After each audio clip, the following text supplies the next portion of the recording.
Le président de la transition conduira la délégation guinéenne au forum sur la coopération Chine-Afrique en Chine. La Guinée compte profiter de ce forum pour nouer plusieurs partenariats avec la Chine, notamment dans le domaine des mines, de l'agro-industrie, de l'assurance et des finances. Pour parler de la participation guinéenne au FOCAC 2024, nous avons eu un entretien exclusif avec le ministre guinéen du Plan et de la coopération internationale, Ismaël Nabé. Monsieur le ministre du Plan et de la coopération internationale, bonjour. Bonjour. Du 4 au 6 septembre 2024 va se dérouler à Beijing le forum sur la coopération sino-africaine. Dans quel esprit vous partez en Chine pour participer à ce forum? Nous partons vraiment avec un esprit ouvert pour sceller de nouveaux partenariats. Notre partenariat avec la Chine, c'est un partenariat stratégique. Comme l'a dit même le forum, c'est un forum qu'on appelle le forum de partenariat, de coopération, de partenariat entre les pays africains et la Chine. Donc nous partons espérant que nous allons avoir des bons accords et des accords qui sont bons pour notre pays, des accords qui sont à l'avantage du peuple de Guinée.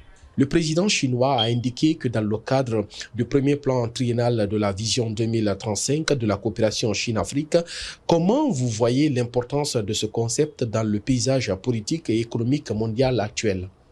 En voyant la Chine aujourd'hui comme un pays émergent et aussi avoir des sources de financement, des sources de financement avec la Chine, avec des taux aussi qui sont intéressants dans les infrastructures. Pour nous, c'est extrêmement important que l'Afrique se réunisse aujourd'hui avec la Chine pour avoir des partenariats gagnants et des gagnants-gagnants, mais aussi des partenariats qui vont au-delà même de ce que nous parlons aujourd'hui, la coopération sud-sud. Quelles sont vos attentes au terme de ce forum sur la coopération sino-africaine? Le FOCAC, vous le savez très bien, c'est un forum qui se passe chaque 3 ans. En 2018, c'était en Chine. En 2021, c'était à Dakar. Maintenant, cette année encore en Chine. Chaque 3 ans, nous devons faire de telle sorte que ce FOCAC 2024, la Guinée en bénéficie. Donc, j'ai eu la chance d'être au FOCAC de Dakar en 2021 et la Chine a été l'un des premiers à accompagner la Guinée avec 8 millions de dollars de dons qu'on nous a donnés pour accompagner la transition.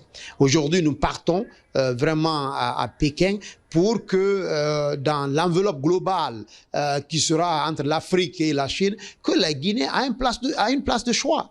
Le projet Simandou, c'est le plus grand projet intégrateur aujourd'hui dans le monde entier.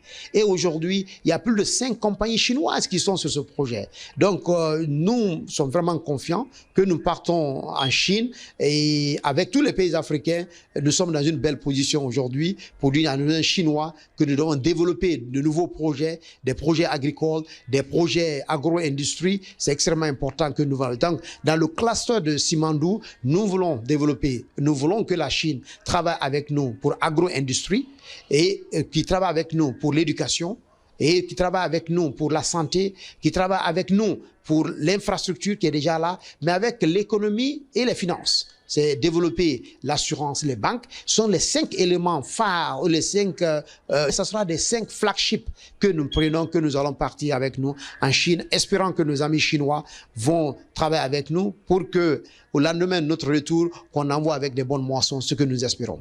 Cette année, la Guinée et la Chine vont célébrer le 65e anniversaire de l'établissement des relations diplomatiques. Qu'est-ce qu'on peut retenir de bon des relations sino-guinéennes? Ce que je disais tout à l'heure, la Chine a fait beaucoup de choses. C'est-à-dire les 10 points, les infrastructures qui sont faites aujourd'hui, que ce soit le palais du peuple, que ce soit la construction en cours du palais de l'Assemblée, que ce soit les barrages, que ce soit les routes, tout cela c'est important. Nous voulons aller au-delà des infrastructures, on veut aller développer l'agriculture, l'industrie. Les zones industrielles, nous voulons que ça se crée. Aujourd'hui, vous prenez la Chine, il y a beaucoup de zones industrielles aujourd'hui. La Chine a fait le développement, ils ont commencé à Shanghai, à Hong Kong. C'est là où ils ont développé les côtes. Lorsque les côtes sont développées, le même chemin, ils sont rentrés à l'intérieur de la Chine. La Guinée aujourd'hui, nous allons faire des développements calibrés, mais faire des développements, comme je l'ai dit, agro-industrie, agro-business, mais aussi parler de l'éducation, C'est ainsi qu'on parle de Simandou Academy. On veut développer Simandou Academy pour former des jeunes que ce soit l'enseignement supérieur, l'enseignement préuniversitaire, mais l'enseignement technique surtout.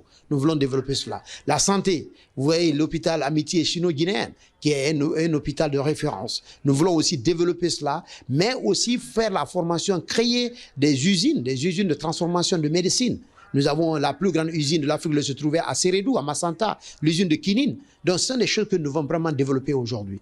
J'ai dit l'infrastructure, banque et assurance sont des éléments là que nous voulons vraiment développer désormais avec la Chine. Ce qui est fait, c'est excellent. Nous espérons que nous devons faire mieux et aussi très bien les années à venir. Donc, la relation, c'est une relation d'amitié stratégique, de coopération entre la Guinée et la Chine.